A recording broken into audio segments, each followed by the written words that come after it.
Veterinary డిపార్ట్మెంట్లో గత ప్రభుత్వ కాలంలో పశువాహన కొనుగోలులో జరిగిన అవకతవకలు అవినీతిపై విచారణ జరిపించాలి. ఆమదాల వలస శాసనసభ్యులు మరియు పీయూసీ చైర్మన్ శ్రీ కూన రవికుమార్.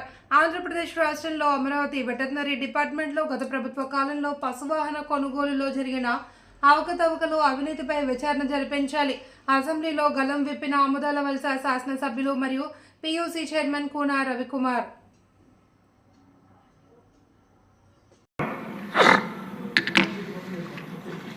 ఇక్కడ వీళ్ళు ఒక వెహికల్ ఇన్క్లూడింగ్ ఇన్బిల్ట్ ఏదైతే ఎక్విప్మెంట్ అని చెప్పారో ఎంతకి కొనుగోలు చేశారు అధ్యక్ష?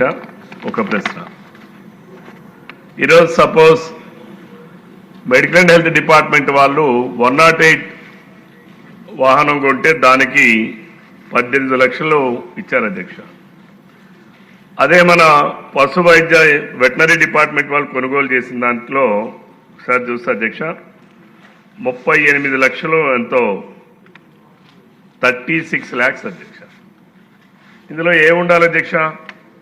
హైడ్రాలిక్ లిఫ్ట్ పెట్టాం కాబట్టి ఒక వెహికల్ ఖరీదు 36 లక్షలుగా నిర్ధారించున్నారు. ఇది గత ప్రభుత్వంలో దోపిడీలో ఇది కూడా ఒక భాగం అధ్యక్ష. వాళ్ళు దేనిని కూడా విడిచిపెట్టలేదు అధ్యక్ష.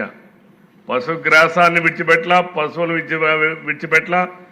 ఆ దోపిడీలో భాగంగా అధ్యక్ష ఇది కూడా 36 లక్షల రూపాయలు ఒక వెహికల్ పర్చేజ్ చేయడానికి ఎందుకయింది?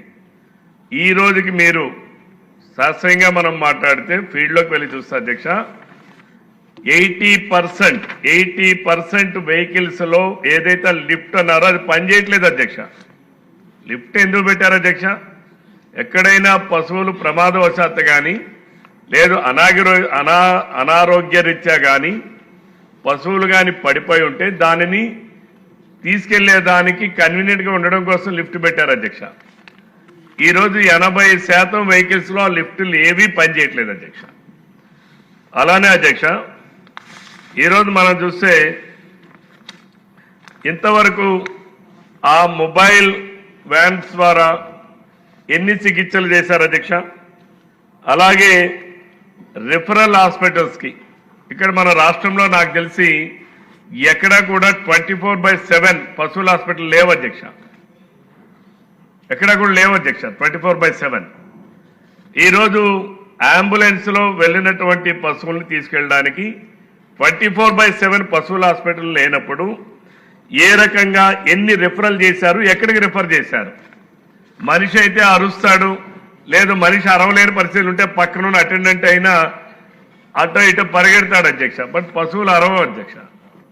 ఎవరికి చెప్పాలి వాటి బాధని? అలానే మెడికల్ అధ్యక్ష అక్కడ వ్యాన్స్లు ఇచ్చేటటువంటిది ప్రాక్టికల్గా నేను ఒక వ్యాన్లో కూడా నేను చూశాను అధ్యక్ష. చాలా తక్కువ మంది అధ్యక్ష. మెడికల్ ఏదైతే వెటనరీ డిపార్ట్మెంట్ వాళ్ళు కొనుగోలు చేసి హాస్పిటల్స్కి పంపించిన మందులు వేరు అధ్యక్ష. ఏదైతే ఈ వ్యాన్స్లో ఇచ్చేటటువంటి మందులు వేరు అధ్యక్ష.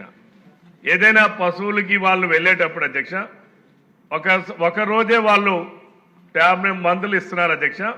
దాని ఫాలోఅప్ అయితే ఫీల్డ్లో లేదు అధ్యక్ష. వాళ్ళు కంపల్సరిగా 5 రోజులు ఫాలోఅప్ చేయాలి అధ్యక్ష. అవేమీ చేయట్లేదు అధ్యక్ష. ఏజెన్సీలకి దోచిపెట్టడం తప్ప ఇక్కడ ఏది జరగట్లేదు అధ్యక్ష. అలాగే దీంట్లో కొన్ని డాక్టర్సే లేరు అధ్యక్ష. మీరు 340 పశు అంబులెన్స్లు ఉన్నాయి, అందులో ఎంతమంది డాక్టర్స్ ఉన్నారు? అసలు మీరు ల్యాబ్ రిపోర్ట్ కూడా ల్యాబ్ ఎక్విప్మెంట్ కూడా పెట్టామని చెప్పారు అధ్యక్ష. నేను అడుగుతా ఉన్నాను, ఈ పశు